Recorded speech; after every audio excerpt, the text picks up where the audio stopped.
Hello everyone, CrossFlux here, welcoming you to my next Let's Play of Metroid Zero Mission. So, even though most of you are probably aware of Metroid as a series, I'm sure many of you probably haven't actually played many of the games. If so, you're similar to how I was until about high school. It wasn't until high school before I started getting into this series. But it's one of my favorite series now, so I thought I'd go ahead and start with the first game chronologically. Planet Zebes. I called this place home once, in peaceful times, long before evil haunted the caverns below. Now I shall finally tell the tale of my first battle here, my so-called Zero Mission. Samus Aran.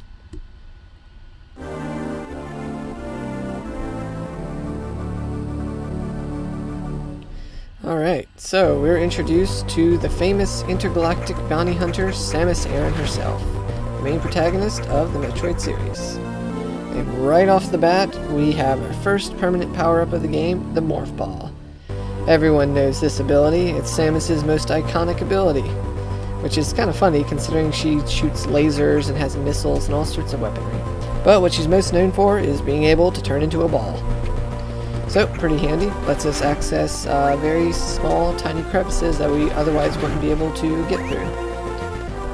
So, Metroid Zero Mission is a remake of the original Metroid for the NES. It has obviously enhanced graphics, improved controls, a slightly modified story, as well as extra content. So, overall, in my opinion, it's the superior version of the game. Let's see, what else can I say about it? Most of you who are aware of the Metroid series as a whole are aware of how much backtracking it employs because of all the exploration that's involved. Exploration is a really key factor to the Metroid series. So even though you don't really have to solve puzzles like in traditional platformers, I would argue that it is kind of a puzzle just figuring out where to go next in these types of games. So even if you know exactly what you're doing, it's still easy to get lost. So hopefully I'll be able to play through this game justice. But for now, we're going to focus on the task at hand, which is to ascend to the glowy spot. Because, as everyone knows, if there's something shiny in a video game, you must follow it. So here we have a door, but we actually can't access it because we're not able to destroy all the blocks. Because for some reason our beam can only shoot a short distance out from us. Sure would be nice if we had some sort of a permanent power-up that might extend the range of our beam. I don't know. Maybe that's just wishful thinking. Oh wait! Ask and you shall receive. Here we have the long beam, and it does exactly what the name would suggest it would do. It extends the range of our beam so that it travels all the way across the entire screen. It will also slightly increase the damage of our shots too. So that's pretty handy. Now we can take out these shriek bats even easier. And we can also eliminate all these blocks so that we can clear out a tunnel for us. Let's see. Alright. Crawl through the hole, jump and shoot. Just like Mega Man, jump and shoot. So, what I really enjoy about the Metroid series as a whole is just its non-linear gameplay. The fact that you can do a lot of different areas in various orders. Now, granted, there are certain areas that you can't access until you have certain power-ups, so to that extent, there is a certain linear storyline to it, but in terms of getting power-ups and optional secrets, it's fairly open. But, oh, here we have an enemy. A mini-boss, if you will, because it has lots of health. Generally, what I like to do is to stand up on this ledge here and fire diagonally downwards at it, because for some reason it actually can't reach you. And here we have the warm embrace of a Chozo statue. A hug is all that it takes to refill Samus's health. It's actually probably some sort of technological device that not only gives us insight as to where to go next by updating information in our on-screen map, but it also probably recharges the batteries or whatever powers the power suit. It also is probably a bit nostalgic for Samus, as for those of you who don't know, Samus, even though she's human, She was raised by Chozo, which are a race that was recently extinctified. I know that's not technically a word, but I'm making it a word now. Basically, they went sterile due to exposure of advanced technology and other types of radiation and stuff along those lines. So they eventually kind of died out because they just couldn't reproduce anymore.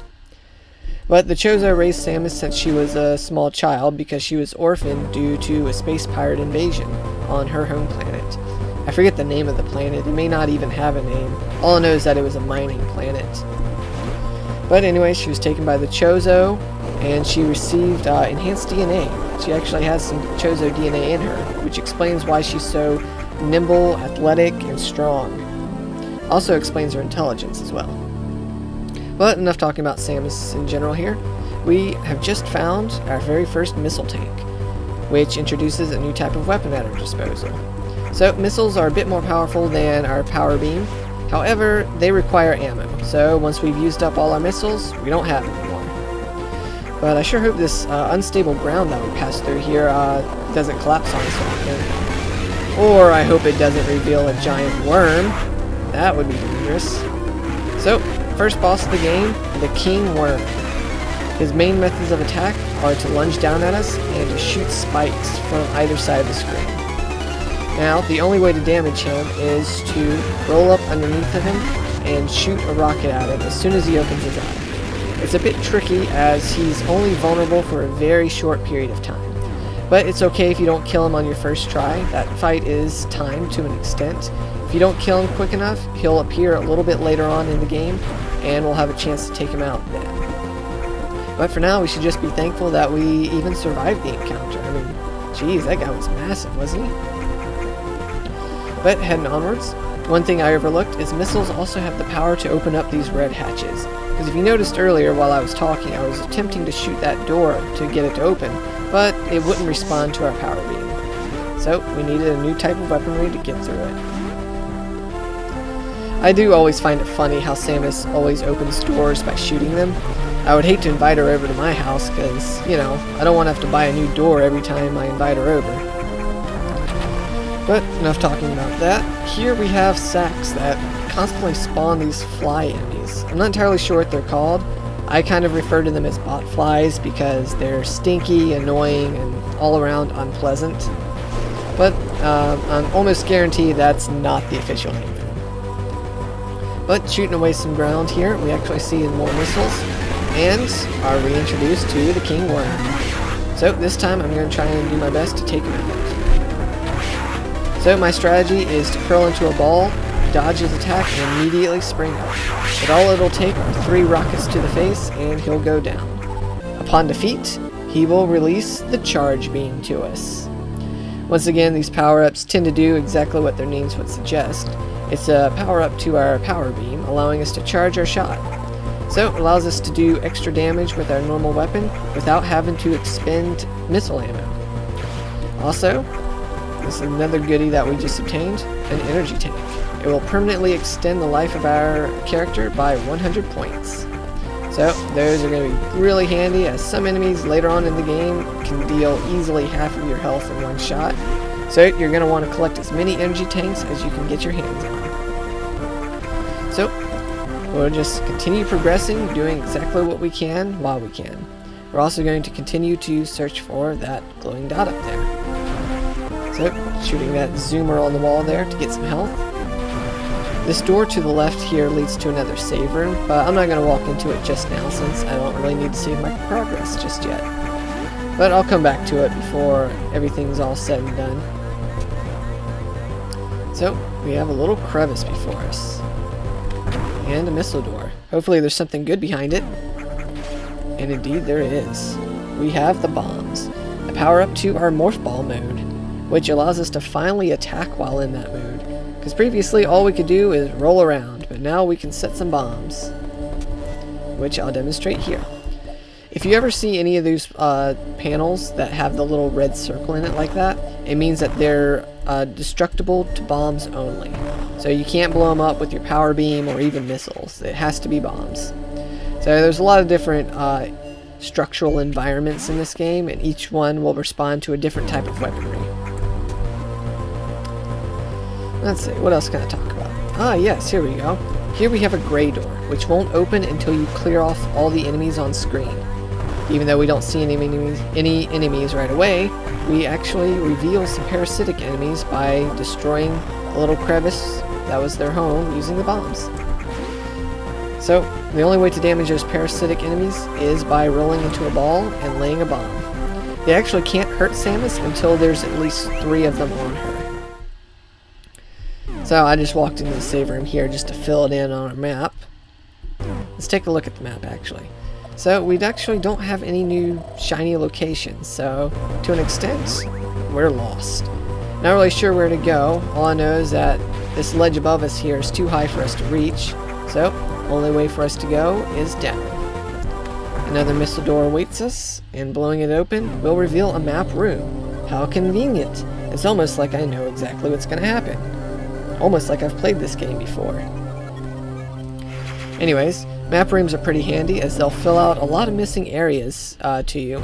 Even though they won't necessarily show you where to go, they'll at least give you an idea of how rooms will connect and will help make traversing different areas easier. That acid's always really annoying. Despite how durable the power suit is, that acid must be pretty strong stuff in order to cause corrosive damage. And it's also a liquid, which means that the power suit has trouble moving through it. Would be nice if we were to ever receive any sort of upgrades that helped us get past liquid environments or even acid without taking damage. Hint, hint, wink, wink. But now that we're equipped with bombs, we can actually head further down here into this tiny little crevice that we see on our map. It's a bit of a visual cue letting me know that something good's probably down here since it's a dead end. And it's not just down here for looks. So let's see what we have here. So no real power-up or anything. However, this Chozo statue will reveal to us where we should go next. And it seems to indicate that we need to go to a new area called Norfair, as we're currently in the area of Brinstar. So Norfair is located deeper into the planet Zebes here. As a result, we can probably expect it to be full of lava and lots of heat. But guys, before I progress any further, I hope you all enjoyed today's episode. I think I'm going to call it here, and we'll pick up where we left off in the next one. Hope you all have a blessed day, and I'll see ya then.